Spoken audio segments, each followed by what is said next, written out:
श्री परमात्मने नमः। ओम श्री गुरुभ्यो नमः। ओम श्री ऋषिभ्यो नमः। ओम सहना भवतु सहनौ भुनक्तु सह वीर्यं करवावहै तेजस्विनावधीतमस्तु मा विद्वेषावहै। ओम शांति शांति शांति। सर्वेभ्यो नमः। देववाणी संस्कृतं यूट्यूब चलदृश्यं प्रति भवतां भवतीनांच हार्दं स्वागतम्। मित्रों, तर्क भाषा को हम पढ़ रहे हैं और आज तर्क भाषा की हम कक्षा संख्या 4 को पढ़ेंगे, 4th क्लास को पढ़ेंगे।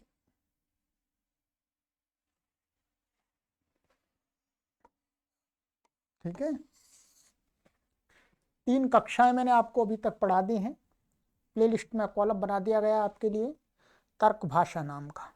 ठीक है, वहां पर आप क्लिक करके आराम से जब चाहें तब पढ़ सकते हैं और देववाणी संस्कृतम ऐप के अंदर भी पढ़ सकते हैं। ठीक है, और अधिक जानकारी के लिए आप इन व्हाट्सएप नंबरों पर संपर्क कर लें। ये हमारा निःशुल्क ऑनलाइन संस्कृत शिक्षण केंद्र है। हम निःशुल्क संस्कृत भाषा को सिखाते हैं सभी को, तो आप अपने मित्रगणों को भी संस्कृत भाषा को निःशुल्क सीखने के लिए अवश्य जोड़ें, ऐसी आपसे हम अपेक्षा रखते हैं, निवेदन करते हैं। चलिएगा, तो गत कक्षा में हम ये पढ़ रहे थे कि कारण का लक्षण। ठीक है, कारण का लक्षण हम आपको पढ़ा रहे थे। कारण का लक्षण क्या बताया था कि यस्य कार्यात् पूर्व भावो नियतः अनन्यथा सिद्धः च तत्कारण। ये समझा दिया था विस्तार से। चलिएगा, हम आपको दिखा देते हैं।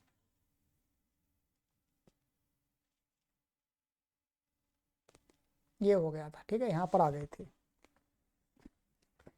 कि ये यस्य कार्यात् पूर्व भावो नियतोऽनन्यथा सिद्धश्च तत्कारणम् यथा तंतु वेमादिकं पटस्य कारणम। ठीक है, तो इसका जो लक्षण बनाया था वास्तव में ये बनाया था पूर्व भावो नियतो अनन्यथा सिद्ध। ठीक है, उसमें ये दिखा दिया था कि जो नियत पद रखा है, नियत पद को यदि निकाल देंगे, ठीक है, नियत पद को हम निकाल दें तो क्या है, यहाँ पर दोष आ जाता, यहाँ पर इसकी क्या हो जाती, अतिव्याप्ति हो जाती। तो यहाँ पर इसलिए नियत रखा हुआ है कि भाई जो अचानक घड़ा बनाने से पूर्व वहां पर गधा आकर के खड़ा हो जाता है, तो वो भी पूर्व भाव है। ठीक है, तो उसको कारण नहीं माना जाएगा। ठीक है,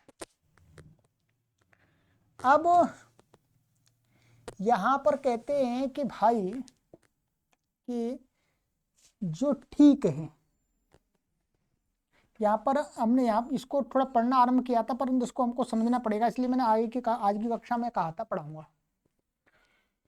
अब ये तो बता दिया था कि नियत पढ़ने का तो ये लाभ हो गया। ठीक है, अब कहते हैं ठीक है, मान लिया, परंतु जो कपड़ा है, कपड़ा पट,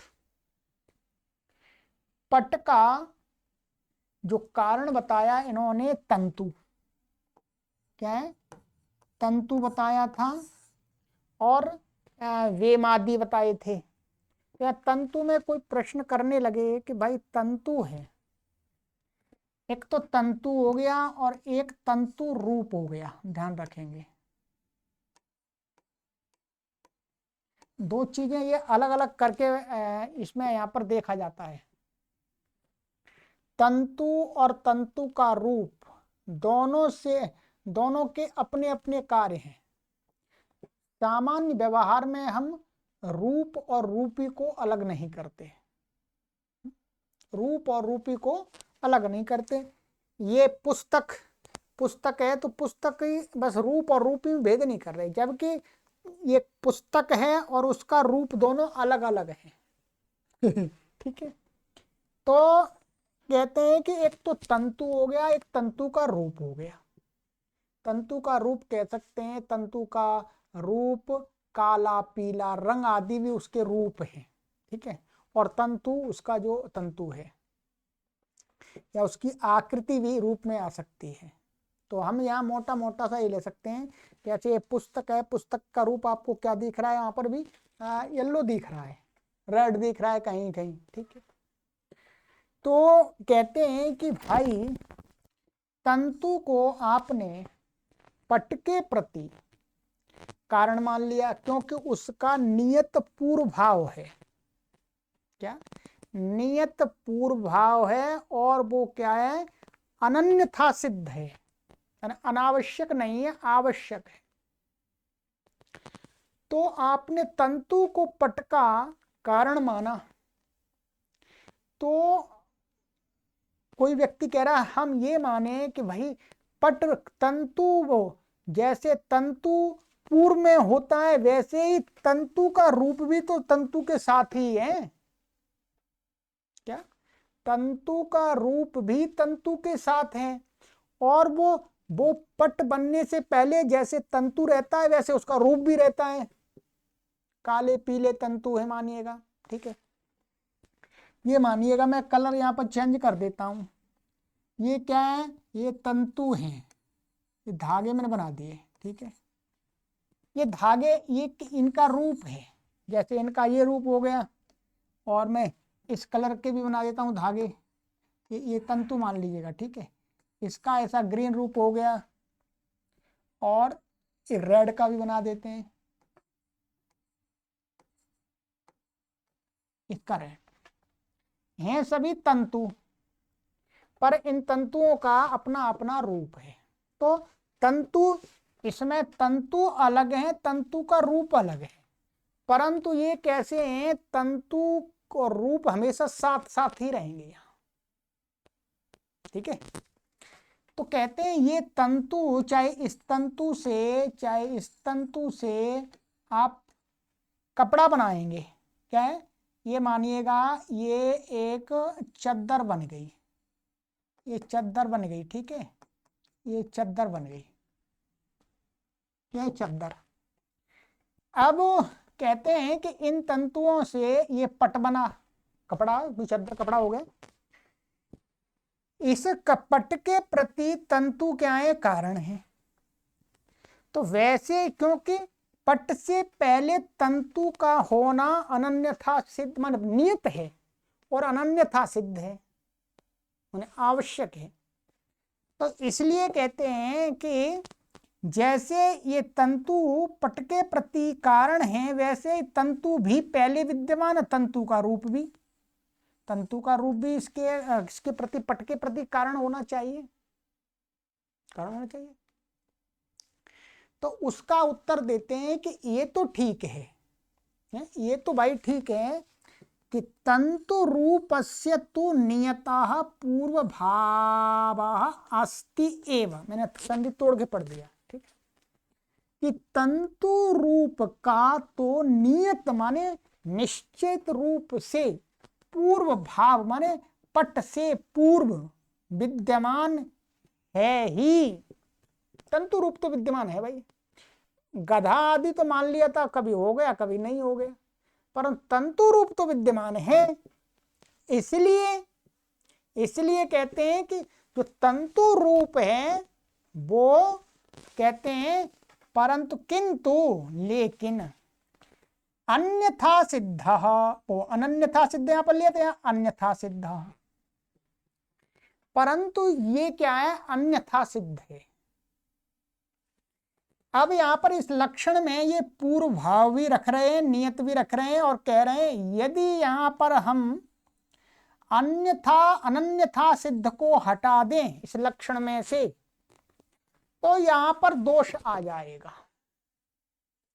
यदि यहां पर हम इस लक्षण में से, कारण के लक्षण में से अनन्यथा सिद्ध हटा देंगे, तो क्या है, अन्यथा सिद्ध, अन्यथा सिद्ध में भी ये लक्षण चला जाएगा। अर्थात यहां पर तंतु जिस प्रकार से पट के प्रति कारण बनता है, वैसे ही तंतु रूप भी कारण बनेगा, क्योंकि वो पूर्व भाव है और नियत भी है, निश्चित भी है। रूप, तंतु का रूप पट से पहले होता है और नियत रूप से रहता ही है तंतु के साथ में। तो इसलिए कहते हैं वो जो क्या है, वो अन्यथा सिद्ध है।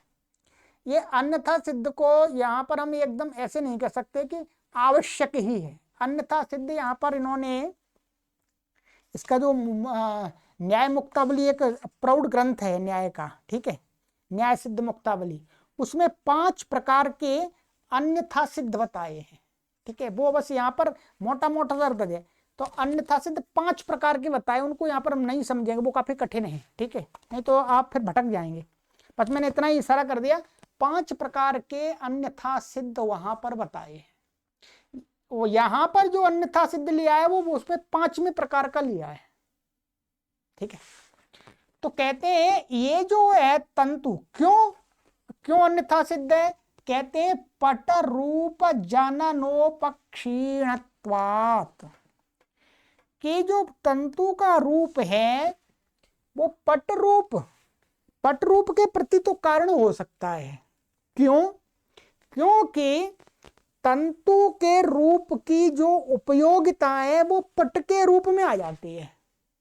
कैसे, आप यदि इन ब्लू तंतुओं से कट बनाएंगे तो मानिएगा ये कट कैसा बनेगा, ध्यान रखेंगे, इसका जो कट बनेगा वो ऐसा बनेगा, नीले रंग का बनेगा, ठीक है।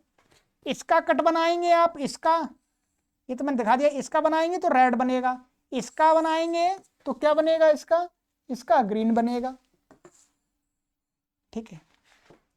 यहां पर भी पट और पट का रूप, पट और पट का रूप, पट और पट का रूप, इन पटों में जो नीला रूप आ रहा है वो क्या है, तंतु का नीले रूप के कारण से नीला रूप आ रहा है।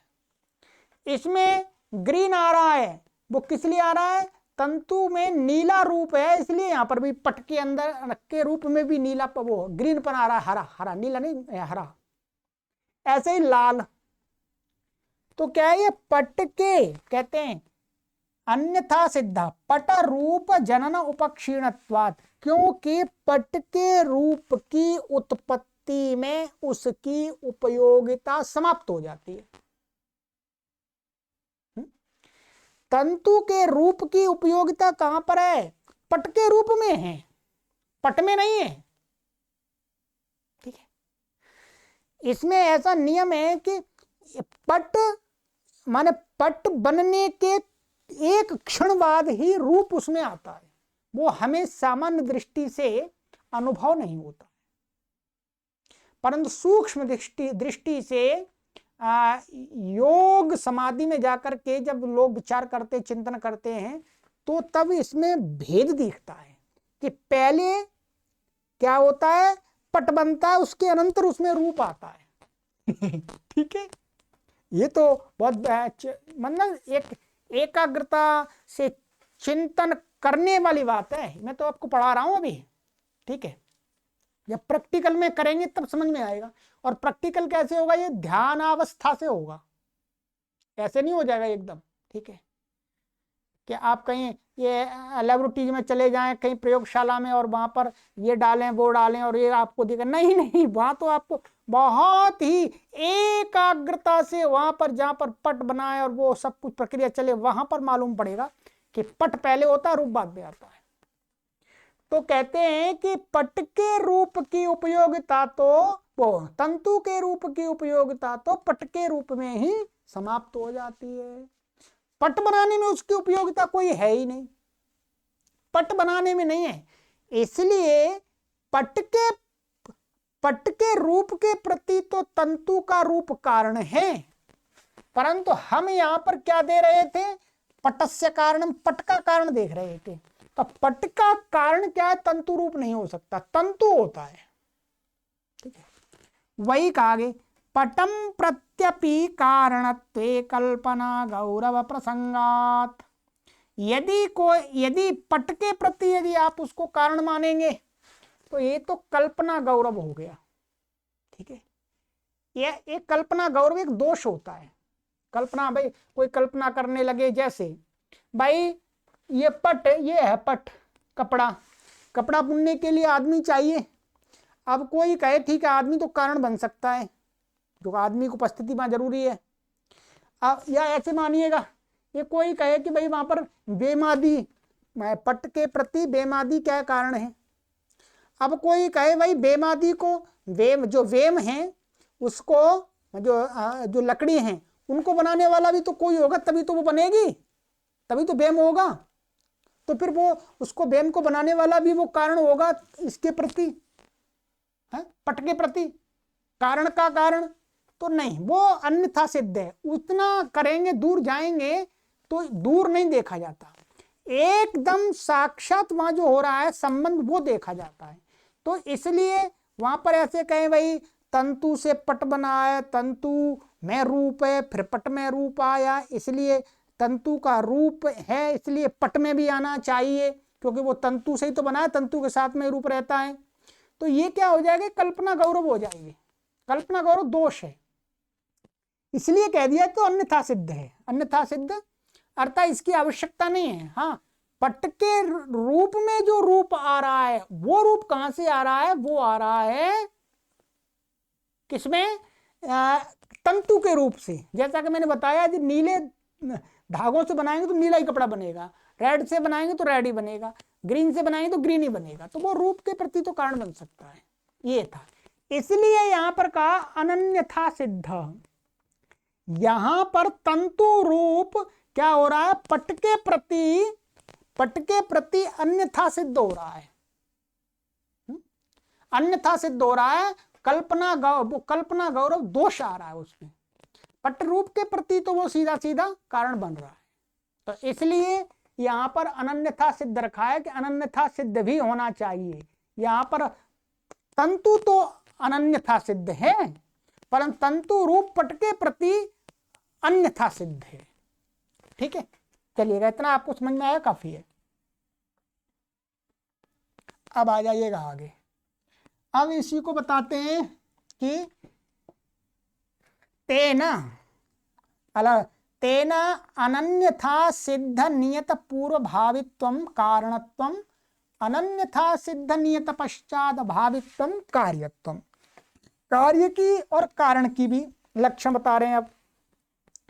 ठीक है, अब इसको क्या कहते हैं कि जो हमने अभी बताया कारण का लक्षण बताया, तो हम उसको ऐसे कह सकते हैं कि तेन, इससे क्या हुआ, अनन्यथा सिद्ध नियत पूर्व। अनन्यथा सिद्ध माने निश्चित रूप से, माने आवश्यक, जो अनावश्यक नहीं है, आवश्यक, और नियत माने नियत हो, निश्चित हो, नियत होना ही हो उसका, और पूर्व भावित्वम, और पूर्व होना हो। तो पूर्व होना ही क्या होता है, वो कारणत्वम। ठीक है, ये कारण का लक्षण हो गया, कारणत्वम, यही कारणत्व है। ठीक है, और अनन्यथा सिद्ध नियत पश्चात भावित्वम कार्यत्वम। कार्यत्व की परिभाषा ये कर दी इन्होंने कि कारण तो पूर्व क्या, अनन्यथा सिद्ध माने नियत, निश्चित रूप से, नियत माने वो आवश्यक रूप से, नियत माने अन्यथा सिद्ध जो नहीं है, ऐसा कहें, अन्यथा सिद्ध जो नहीं है, अर्थात अनन्यता सिद्ध माने आवश्यक, निश्चित रूप से, कब वो जो होता, पश्चात माने कारण के पश्चात, कारण के पश्चात। यहां पर एक है कारण के पश्चात अनन्यथा सिद्ध जो निश्चित होता है उसको कार्य कहते हैं। जैसे तंतु वेमादि ये क्या है, पूर्व है। अब इसके बाद जो बनेगा वो क्या क्या बनेगा, वो कार्य होगा, जो बनेगा वो कार्य होगा, उसी को कार्य कहते हैं। कारण बताया कार्य से पहले होता है और कार्य कारण से बाद में होता है। ठीक है, क्या है, पट पहले तंतु आदि होंगे तो अनन्यथा सिद्ध नियत जो सामग्री है पहले से निश्चित रूप से, उसके बाद में जो कुछ होता है वो भावित्वम कार्यत्वम, वो कार्यत्व होता है। कहने का तात्पर्य ये है कि कारण कारण उसको कहते हैं कि कार्य से जिसका पूर्व में नियत रूप से अनन्यथा सिद्ध होना, और कार्य किसको बोलते हैं, कारण के पश्चात नियत रूप से अनन्यथा सिद्ध होना कार्य होता है। ठीक है, चलिएगा, ये हो गया कार्यत्व। ये ध्यान रखें, यहाँ त्व प्रत्यय का प्रयोग कर रहे हैं, यहां पर त्व का किया इसलिए यहां पर भी त्व का करेंगे। ठीक है, ऐसे कर देंगे, अनन्यथा सिद्ध नियत पूर्व भावी कारणम कर देंगे। ठीक है, परंतु क्या है, त्व प्रत्यय लगा करके एकदम 100% उसको पक्का लक्षण बनाते हैं कि ऐसा ही है। ये मैंने आपको तर्क संग्रह में बताया, त्व प्रत्यय। ठीक है, तो ये हो गया। अब कहते हैं आगे, अब कहते हैं कुछ लोग क्या है, कारण का एक दूसरा लक्षण बनाते हैं। क्या है, कारण का एक अलग से लक्षण बनाते हैं कुछ लोग, कुछ आचार्य। तो उस लक्षण में दोष बता रहे हैं और वो कारण ठीक नहीं है, ये कह रहे हैं। ये कहते हैं यत्तु कश्चिद आहा, जो किसी ने कहा है, बना लक्षण बनाया कि कार्यानुकृतान्वय व्यतिरेकी कारणमिति तद अयुक्तम, तद अयुक्तम तद अयुक्तम, नित्य विभूनां व्योमादीनां कालतो देशतश्च व्यतिरेका संभवेना कारणत्व प्रसंगात। ठीक है, अब समझ लीजिए, कुछ लोग क्या कहते हैं कि कार्य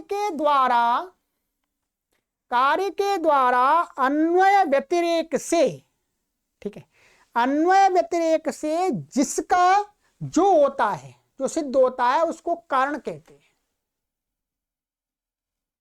ठीक है, अन्वय क्या है, अन्वय का अर्थ होता है भाव, माने तत्सत्वे तद्भाव। ये हमने आपको वहां पर बताई थी इसकी परिभाषा। ठीक है, जैसे जब हम अन्वय करते हैं तो क्या होता है, जैसे तत्सत्वे तद्भावः।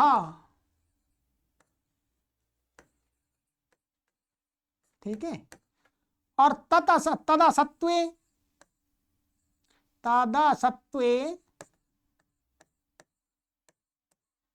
तद अभावः। मैंने मिलाकर के लिख दिया। ठीक है, ठीक है, जैसे अग्नि के होने पर धूम होता है, अग्नि के होने पर धूम होता है, ये क्या हो गया, अन्वय कर दिया हमने, ये अन्वय हुआ। और अग्नि के न होने पर धूम भी नहीं होता, ये व्यतिरेक कर दिया। अर्थात अग्नि जहां नहीं है वह धूम भी नहीं रहता है, अग्नि के बिना धूम नहीं रहता है, कहने का तात्पर्य है। और जहां जहां अग्नि होते वो अग्नि के साथ धूम रहता है, तो ऐसा कहेंगे कि यत्र धूमा तत्र अग्नि है। ठीक है, अर्थात किसी का अन्वय क्या करते हैं, भाव माने सत्ता बता करके सत्ता का बोध कराते हैं। ठीक है, एक की सत्ता बता करके उसकी दूसरी सत्ता का बोध कराते हैं, दूसरे किसी का, कि ये है इसलिए ये होगा। ठीक है, मानिएगा, और ले लेते हैं उदाहरण दूसरा हम, जैसे इसको पाठशाला है, पाठशाला है इसलिए विद्यार्थी भी होंगे। भाई पाठशाला उसी को तो बोलते हैं जिसमें विद्यार्थी होते हैं, तो हमने कहा पाठशाला है इस विद्यार्थी भी होंगे, ठीक है। और सिने वो अब कहेंगे पाठशाला, ये तो हो गया, क्या हो गया, अन्वय का उदाहरण हो गया, ठीक है। ये क्या हुआ, अन्वय का उदाहरण। चलिएगा उन उदाहरण को छोड़ते हैं, इसमें एक जो उदाहरण दिया है अच्छा वो बता देता हूं मैं। इसमें दिया है कि अग्नि सत्वे दाह सत्वम, क्या है, अग्नि सत्वे, लिखने को जैसे अग्नि सत्वे दाह सत्वम, माने अग्नि के होने पर, दाह माने उष्णता, माने जहां अग्नि है तो वहां पर दाह भी होगा, उष्णता भी होगी। और अग्न्यभावे दाहाभाव, अग्नि का अभाव होने पर वहां पर दाह माने उष्णता का भी अभाव होगा। ये व्यतिरेक हो गया। व्यतिरेक से हमको क्या ज्ञात हो रहा है, दाह का अभाव, और अन्वय से क्या ज्ञात हो रहा है हमको, दाह का भाव, ठीक है। तो तत्सत्वे तद भाव, तद असत्वे तद अभाव। तो अन्वय से हम किसी का भाव बताते हैं, किसी चीज का, पदार्थ का, और व्यतिरेक से हम उसका अभाव बताते हैं, ठीक है। जैसे ये सही बताया अग्नि सत्वे दाह सत्वम, और अग्नि अभावे माने अग्नि असत्वे दाह अभाव, दाह नहीं होगा। तो ये अन्वय व्यतिरेक से, तो कहते हैं कि किसी ने यह कहा है कि कार्य के साथ में अन्वय व्यतिरेक करके हम कारण को जाने। जैसे अग्नि, दाह का कारण क्या है, अग्नि, क्या दाह का कारण क्या है, अग्नि। क्यों हमने अग्नि और दाह का वो किया, अन्वय व्यतिरेक किया कि अग्नि है तो दाह है, अग्नि नहीं है तो दाह नहीं है। इसका मतलब दाह का कारण अग्नि है, क्योंकि जहां पर अग्नि नहीं है वहां पर दाह नहीं मिल रहा है, और जहां अग्नि है वहां पर दाह मिल रहा है, माने उष्णता मिल रही है। तो दाह का कारण क्या हुआ, अग्नि, ठीक है। तो दाह कार्य, तो कार्य के द्वारा माने कार्य के साथ में अन्वय व्यतिरेक की प्रक्रिया से जो हम जानते हैं वो क्या होता है, कारण, ठीक है। कारणमिति तद अयुक्तम, वो ठीक नहीं है। क्यों, ये तो यहां पर ठीक लग रहा है अभी, पर हर जगह ये घटित नहीं होगा। क्यों कहते हैं, नित्य विभूनाम व्योमादीनाम कालतः देशतश्च व्यतिरेका संभवेन अकारणत्व प्रसंगात। क्योंकि ये कहते हैं भाई किसी ने लक्षण ये बना दिया, तो नित्य विभू माने जो पदार्थ नित्य, और विभू माने सर्वव्यापक, विभू माने सर्वव्यापक, जो सर्वव्यापक हैं, व्योमादि, व्योमादि माने आकाश, आकाश मान लिया, परमात्मा ईश्वर मान लिया, ठीक है। ये क्या है, ये सर्वव्यापक हैं और नित्य हैं, किसी भी काल में और किसी भी देश में इनका अभाव नहीं बता सकते हम, ठीक है। तो कहते हैं इनका कालतः माने किसी काल की दृष्टि से, क्योंकि नित्य हैं, नित्य लिया, नित्य होने के कारण से ये हर काल में ही रहते हैं। और देशता किसी स्थान से, क्योंकि सर्वव्यापक हैं, विभू हैं, इसलिए देश। व्यतिरेक असंभवेन, इनका व्यतिरेक हम बना ही नहीं सकते, इनका अभाव दिखा ही नहीं सकते। जैसे हमने दिखा दिया था कि अग्न्य भावे, अग्ने अभावे दाहा भाव, अग्नि का अभाव मन, जहां पर अग्नि नहीं है जिस स्थान पर, वहां पर उष्णता का अभाव है। ये हमने व्यतिरेक बना दिया था। और हमने इसका अन्वय क्या बनाया था, अग्नि भावे दाह भाव, अथवा ऐसा कह सकते हैं अग्नि सत्वे दाह सत्वम, ऐसे भी कह सकते हैं, ठीक है। तो अग्नि, जहां अग्नि है जिसे यहां पर, तो वहां दाह भी होता है।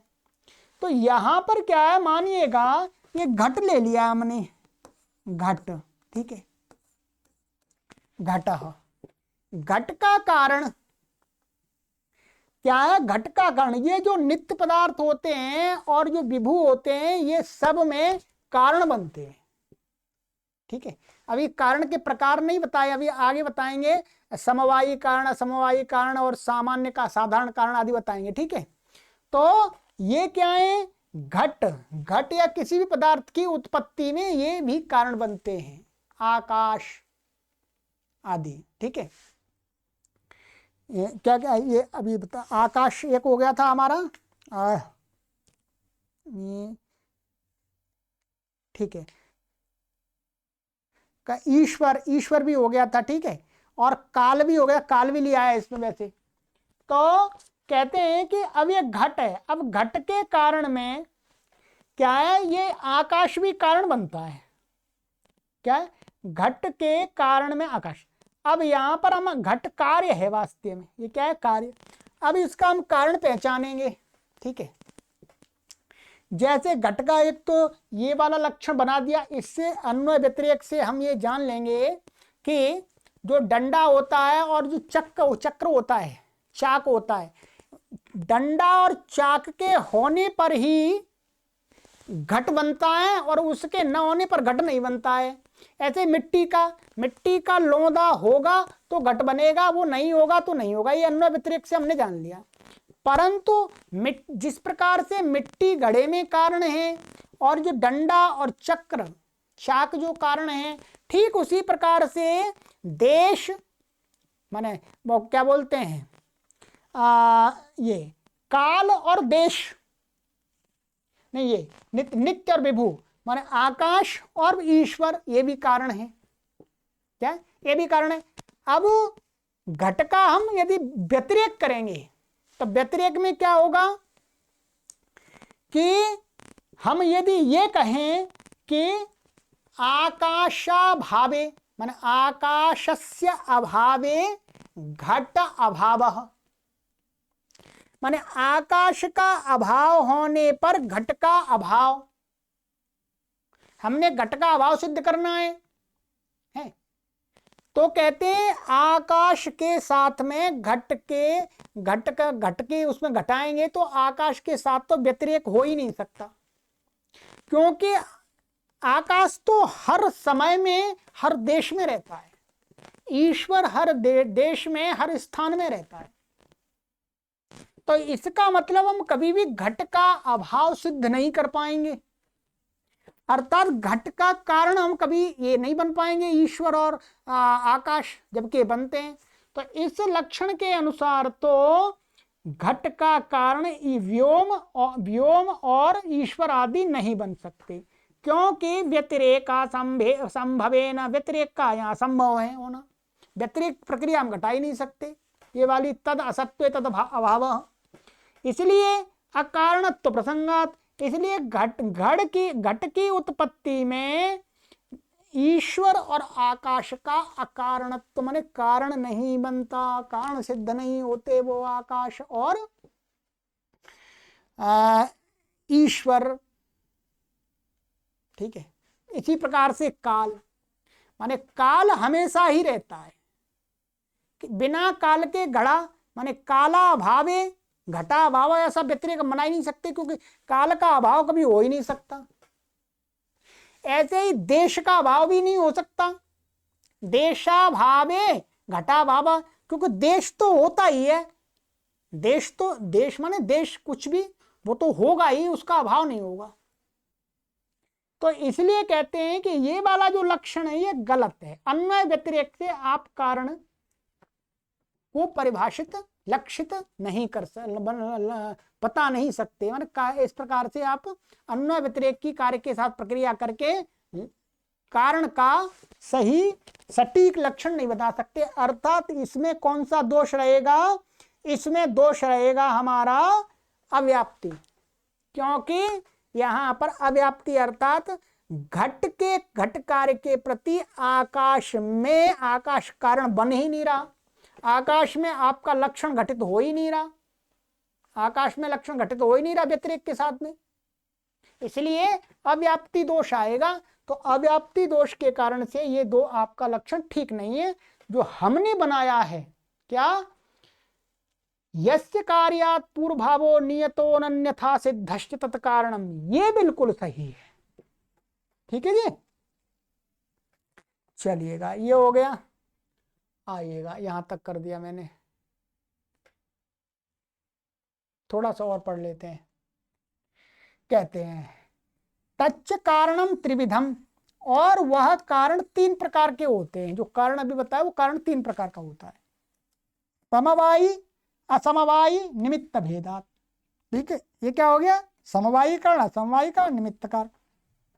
ये तर्क संग्रह में सभी पढ़ाए थे मैंने आपको। ठीक है, यदि आपने वहां पहले पढ़ लिए तो बहुत जल्दी से आपको समझ में शीघ्रता से आ जाएंगे। कहते हैं तत्र यत समवेतम कार्यम उत्पद्यते तत्समवायी कारणम। समवायी कारण बता रहे, समवायी कारण क्या होता है। तत्र माने उन कारणों में से, इन तीनों में से कहते हैं यस यत, यत माने यस्मिन समवेतम कार्यम उत्पद्यते, जो कार्य है माने जिस कारण में कार्य समवेत, समवेत का अर्थ है अपृथक रूप से, क्या अपृथक रूप से उत्पन्न होता है, जिसमें वो उस कार्य का क्या कहलाता है, कारण। कार्यम माने वो तत्समवायी कारणम, वो समवायी कारण होता है। जैसे यथा तंतवः पटस्य समवायी कारणम, जैसे तंतु पट के समवायी कारण है। क्या है, समवायी कारण, क्योंकि तंतु में जो पट है वो अपृथक रूप से रहता है। आप तंतुओं से पट को अलग नहीं कर सकते, ध्यान रखेंगे। ठीक है, जैसे तंतु, वैसे पट कार्य के प्रति हमने पीछे कारण क्या, एक डंडी भी बताई थी, वेम। परंतु वेम के बिना तो पट रह जाता, वेम को तो निकाल देते हैं, कपड़ा तैयार हो जाता है तब। परंतु ये कह रहे हैं कि यस्मिन समवेतम, समवेतम का अर्थ है अपृथकत्वेन, माने अपृथक रूप से जिसमें जो कार्य उत्पन्न होता है। तो तंतुओं में यहां पर पट की उत्पत्ति होती है, अर्थात तंतु और पट को आप अलग अलग नहीं कर सकते। तंतु कारण हमने बता ही दिया था, उनमें से जो पट रूपी कार्य उत्पन्न होता है वो क्या है, समवेत है। इसलिए उस पट का तंतु जो कारण वो कहते हैं समवायी कारणम। ठीक है, ये यथा, क्योंकि तंतुषु एव पटः समवेतो जायते न तुर्यादिषु। कहते हैं क्योंकि, यथा माने अर्थ है, यथा का अर्थ क्योंकि, तंतुषु एव, तंतुओं में ही पटः, पट, समवेतः, समवेत माने अपृथकत्वेन, अपृथक रूप से जायते उत्पन्न होता है। जैसे मिट्टी के लोंदे में से घड़ा उत्पन्न होता है, वो भी समवेत ही है। न तुर्यादिषु, तुर्या माने वेम, तुर्या आदि हैं जो, उनमें से नहीं, वो तो पट तैयार होने के बाद उनको अलग कर देते हैं। इसलिए वेम तुर्यादि समवायी कारण नहीं है। पट के प्रति तो समवायी कारण क्या है, तंतु। तो ये ध्यान रखेंगे। ठीक है, इसका लक्षण ये बनाया समवायी कारण का, यत समवेतम कार्यम उत्पद्यते तत् समवायी कारणम।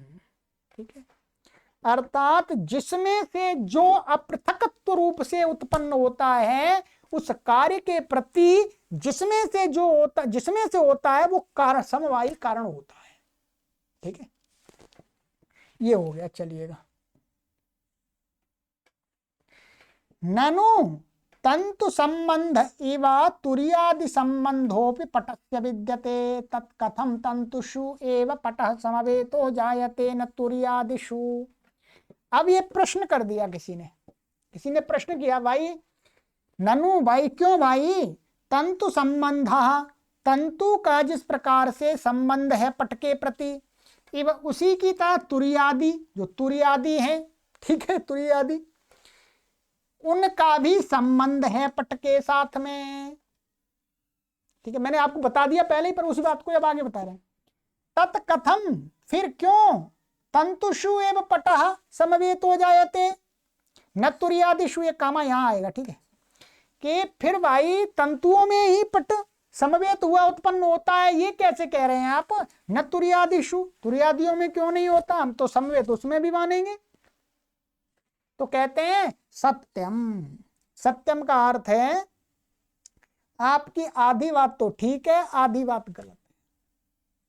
आधी बात प्रश्नकर्ता की ये ठीक है कि भाई ठीक है, तुरियादि कारण तो बनता है, क्या कारण तो बनता है, पर समवायी कारण नहीं बनता है। उसका संबंध तो है, जैसे तंतु के साथ संबंध है वैसे उसका भी संबंध है तुरियादि का पट के साथ में। ये बात आदि सत्य, इसलिए सत्यम कहा। सत्यम भाई ठीक बात है, थोड़ा कुछ तो ठीक है आपकी, पूरी ठीक नहीं है। समवायी कारण है ये ठीक नहीं है, परंतु हाँ उसके साथ संबंध है, ये तो ठीक बात है। द्विविधा संबंधा संयोग समवायश्चैति, संबंध न्याय दर्शन के अंदर दो प्रकार का बता दिया, एक संयोग संबंध और एक समवाय संबंध। समवाय संबंध का अर्थ है नित्य संबंध, ठीक है, संयोग का नित्य नहीं होता है। संयोग संबंध अर्थात मिल गया तो हो गया, अलग हो गया तो नहीं हो गया। ये ठीक है, ये संबंध ध्यान कर लीजिएगा, दो है इसके अंदर, द्विविधा संबंध संयोग समवायश्च, यही बताएंगे समवाय क्या होता है और संयोग क्या होता है। तत्रायुत सिद्धयोः संबंधः समवायः अन्ययोस्तु संयोग एव। यहां देख लीजिएगा, ये समवाय संबंध की परिभाषा बता रहे लक्षण। तत्र माने इन दोनों में से, आयुत सिद्धयोः संबंधः समवायः, आयुत सिद्धयों का अर्थ है, वो अभी आगे बताएंगे आयुत सिद्ध क्या होता है। आयुत सिद्ध का अर्थ है यही कहेंगे नित्य संबंध, अर्थात एक का दूसरे के साथ में जब तक वो एक, माने उसमें से भी बताएंगे कि उनमें दो पदार्थ हों जिनमें से एक के नष्ट होने पर दूसरा नष्ट होता है, उसमें से माने एक के नष्ट होने पर एक नष्ट होता है, ऐसा नहीं कि एक दूसरे के नष्ट होने पर एक दूसरे नष्ट होते हैं, नहीं, उनमें से कोई एक होगा उसके नष्ट होने पर दूसरा नष्ट होता है। तो ऐसे दो पदार्थ अयुत सिद्ध, ठीक है, अयुत सिद्ध दो अभी बताएंगे, ठीक है। ये अन्ययोस्तु संयोग, और दूसरों का जो संयोग होता है वो संबंध होता है, वो संयोग संबंध होता है। कहते हैं जैसे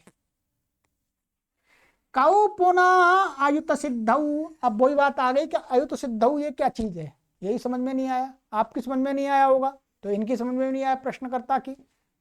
कहते हैं ययोर मध्ये एकम अभिनश्यत अपराश्रितम एव अवतिष्ठते तौ आयुत सिद्धौ। ध्यान दीजिएगा, कहते हैं जिन दो के बीच में एक अविनश्यत, माने जब तक एक नष्ट नहीं होता, माने एक नष्ट नहीं होता, जब तक वो नष्ट नहीं होता तब तक अपराश्रितम एव अवतिष्ठते, वो दूसरे के आश्रित होकर के रहता है। तो यहां पर एक आश्रय और एक, माने एक आश्रय और एक आश्रय लेने वाला, तो ये कह रहे हैं उन दोनों के बीच में एकम अविनश्यत अपराश्रितम एव अवतिष्ठते ताऊ अवैत सिद्ध। मानिएगा ये है हमारा घड़ा, ठीक है, ये घड़ा बना दिया। घड़ा घट और मिट्टी, ध्यान रखिए, घट और मिट्टी, घड़े और मिट्टी का जो संबंध है वो समवाय संबंध है। ठीक है, हम यहां पर अलग अलग करके देखेंगे तो घट और मिट्टी मान मृत, ठीक है, मृत हलंत मृत मान मिट्टी, घट मृत। यहां पर क्या है, घड़ा क्या है, घड़ा एकम अविनश्यत, माने एक जो अविनश्यत, हमने यहां पर घड़ा ले लिया, माने जब तक नष्ट नहीं होता तब तक वो मिट्टी के आश्रित ही रहता है, मिट्टी के आश्रित ही रहता है। क्यों? क्योंकि घड़ा नष्ट होने पर मिट्टी नष्ट नहीं होती है, ये ध्यान रखेंगे। यहां पर आप एक माने एक दूसरे के प्रति नहीं घटाना, दो में से एक अविनश्यत माने नष्ट न होता हुआ, जब तक नष्ट नहीं होता तब तक वो दूसरे के आश्रित रहता है। घड़े का ये जो आकार है, ये आकार जब तक नष्ट नहीं होगा,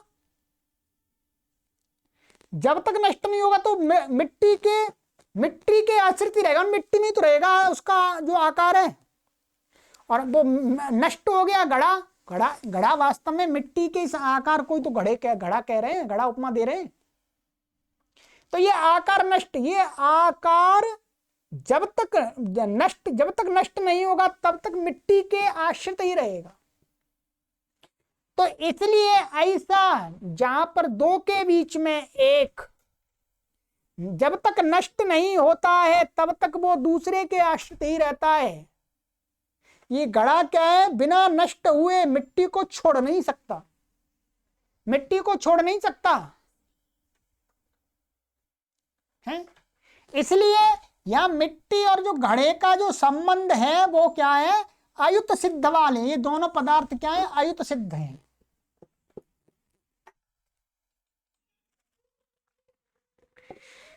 तो वही कहा, तो ये दोनों क्या है, ये अयुत सिद्ध पदार्थ हैं। ठीक है, अब जैसे मानिएगा, जैसे ये हो गया घड़ा, ध्यान रखिएगा, ये हो गया, ये मैंने घड़ा बना दिया। अब घड़े में यहां पर पानी भर दिया मैंने, क्या है, पानी भर दिया, ये मानिएगा।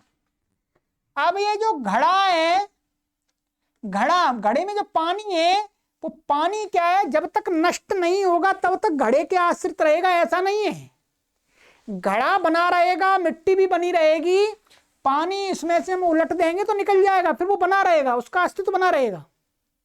इसलिए पानी का और घड़े का अथवा पानी का या मिट्टी का अयुत सिद्ध संबंध नहीं है, क्योंकि पानी बिना नष्ट हुए घड़े को अपना आश्रय भी बना सकता है और नहीं भी बना सकता है, किसी दूसरे को भी बना सकता है। ठीक है, इसलिए पानी और उसमें अयुत सिद्ध का संबंध नहीं लगेगा, या तो दूसरा संबंध लगेगा। ठीक है, तो वही कहा है, ययोर मध्य एकम अविनश्यत अपराश्रितम, दूसरे के आश्रित ही अवतिष्ठते, वह रहता है, स्थित रहता है। तौ वे दोनों अयुत सिद्ध कहलाते हैं। अब जैसे यहां पर बता रहे हैं,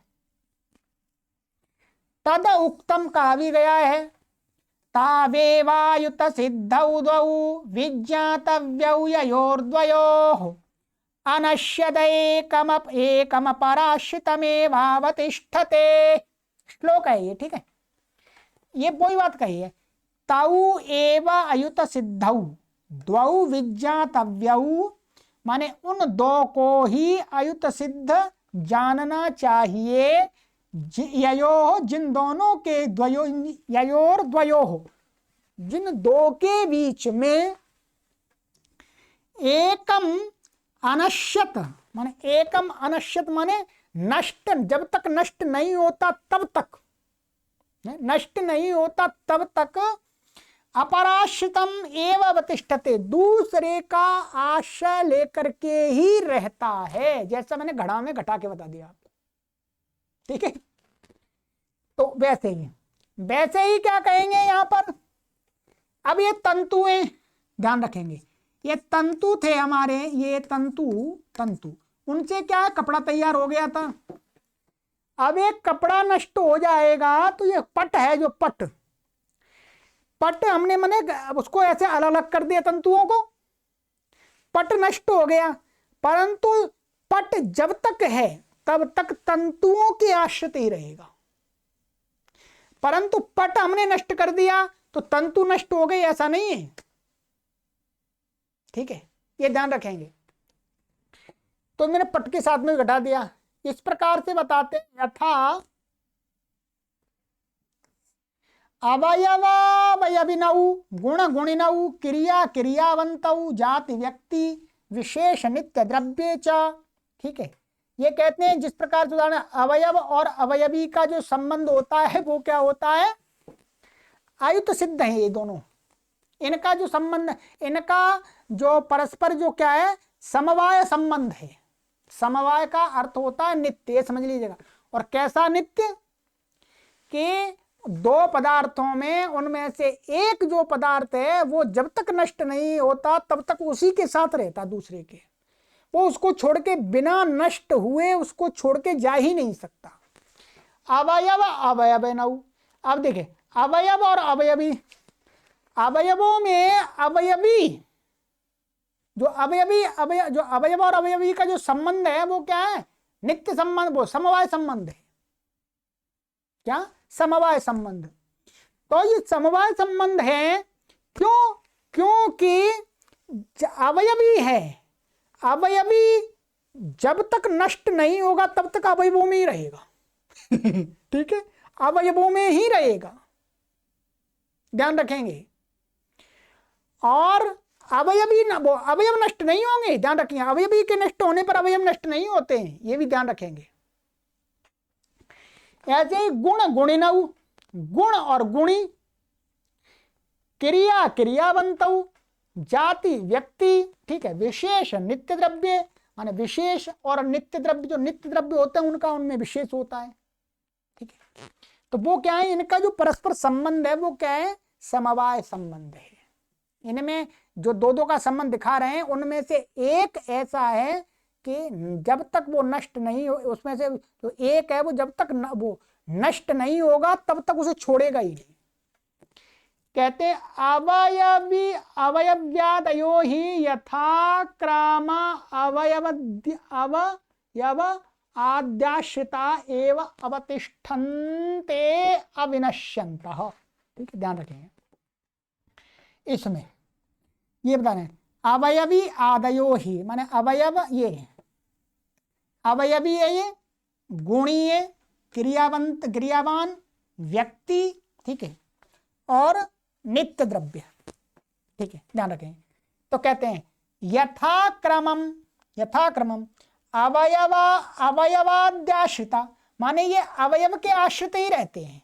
माने अवयवादि माने अवयवी अवयव के आश्रित, गुणी गुणों के आश्रित, ठीक है, क्रियावान क्रिया के आश्रित, व्यक्ति जाति के आश्रित,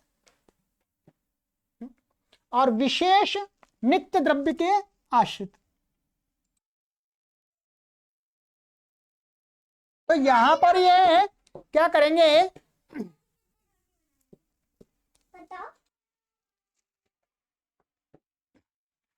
यहां पर वस्तुता देखिएगा अवयव और अवयवी।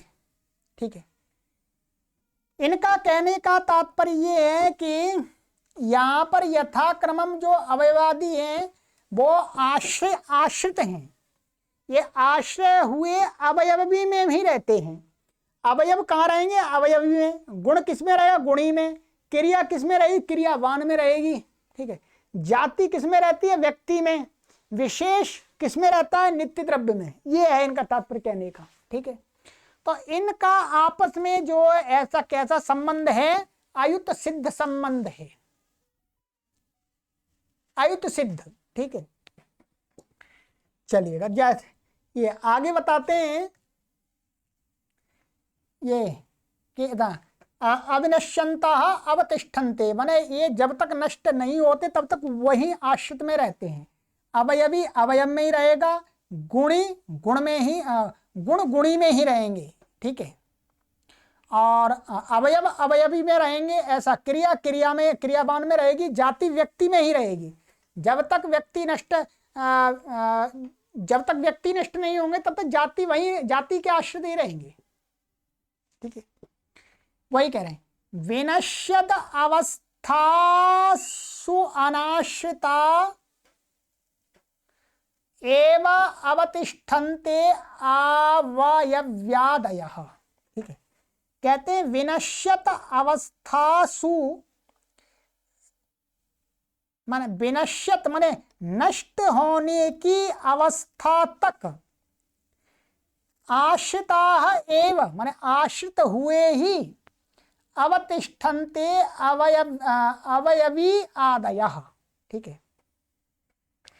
तथा उदाहरण तंतु नाशे सती पटः, ठीक है, तंतु के नाश होने पर ही पट नष्ट हो जाएगा, ध्यान देंगे, ठीक है, ये अब सही है।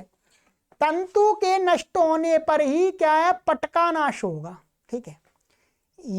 यथा वा आश्रय नाशे सती गुण, माने अथवा ये दूसरा वाला उदाहरण इसमें बता रहे, जैसे आश्रय माने गुणी का नाश होने पर गुण भी वहां से नष्ट हो जाते हैं। विनश्यता तो विनाश कारण सामग्री सान्निध्यम, विनश्यता क्या है, विनश्यत कह रहे हैं, तो वहां पर विनश्यता ये यहां पर यही है कि विनाश के कारण की जो सामग्री, जो भी साधन है, उनका एकत्र होना, ठीक है। चलिएगा, तो इतना ही करेंगे आप, ठीक है। अच्छा थोड़ा सा और कर लेते हैं यहां तक। तंतु पटावप्यवयवावयविनौ तेन तयोः संबंधः समवायोयुत सिद्धत्वात्, तंतु और पट का, ठीक है, ये भी क्या है, तंतु और पट भी, ऐसे तंतु पटौ अपि अवयव अवयविनौ, क्या है, तंतु तो अवयव हो गए, पट हो गया अवयवी, इनका भी क्या, तेन, ये भी क्या है, अवयव और अवयवी है, तेन इसलिए उन दोनों का जो संबंध है वो क्या है, समवाय संबंध, क्योंकि अयुत सिद्धत्वात्, क्योंकि इन दोनों का अयुत सिद्ध है। जब तुरी पटयोस्तु न समवायो युत सिद्धत्वाभावात्, कहते हैं जो तुरी है, डंडी आदि है, उनका तो पट के साथ में समवाय संबंध नहीं है, क्योंकि वो अयुत सिद्ध नहीं है, क्योंकि जो लकड़ी है वो पट के साथ में तब तक नहीं रहती जब तक नष्ट नहीं होती, पट अथवा कपड़ा तुरी के साथ में जब तक नहीं रहता नष्ट हो जाता। तुरी अलग रह सकती है, कपड़ा अलग रह सकता है, दोनों अपने आप अलग अलग रह सकते हैं, ठीक है। इसलिए इनका अयुत सिद्ध संबंध नहीं, और अयुत सिद्ध नहीं है ये दोनों, इसलिए अयुत सिद्धत्वात् समवाय संबंध इनमें नहीं है। नहीं तुरी पटाश्रिता एव अवतिष्ठते नापि पटस्तुर्याश्रिता, कहते हैं नहीं तो क्या, नहीं तो तुरी, जो तुरी है वो पट के आश्रित ही रहती है हमेशा, और ना कपड़ा तुरी के आश्रित रहता है, ऐसा कुछ नहीं है। अतः तयोः संबंध संयोग एवं, इन दोनों का पट का और तुरी का जो संबंध है वो संयोग संबंध है। तद एवं तंतु समवेतः पटः, इस प्रकार से तंतु में समवेत हुआ ही पट है, तंतुओं में ही अपृथकत्व रूप से रहने वाला पट है। अर्थात तंतु क्या है, जब तक तंतु नष्ट नहीं होंगे तब तक पट हमेशा रहेगा। यत समवेतम कार्यम उत्पद्यते तत् समवायी कारणम, ठीक है, जिसमें समवेतम कार्य माने अपृथकत्व रूप से जो कार्य उत्पन्न होता है वही उसका समवायी कारण होता है। अतः तंतुरेव समवायी कारणम पटस्य न तो तुर्यादि, इसलिए तंतु ही समवायी कारण है पट के, न कि तुर्यादि, ठीक है। ठीक है, अब न्याय की भाषा है, ये थोड़ी सी जटिल तो लगेगी आपको, फिर भी आपको कुछ समझ में नहीं आ रहा है तो कमेंट करके बताइएगा, ठीक है, फिर दोबारा आपको समझा देंगे। अयुत सिद्ध आपको मैंने समझा दिया है, फिर आप कहेंगे तो फिर दोबारा और समझाएंगे, बाकी आप आराम से समझ सकते हैं, ठीक है। चलिएगा, ये हो गया।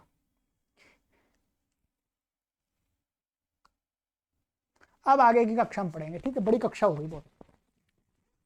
चलिए, सर्वेभ्यो नमः।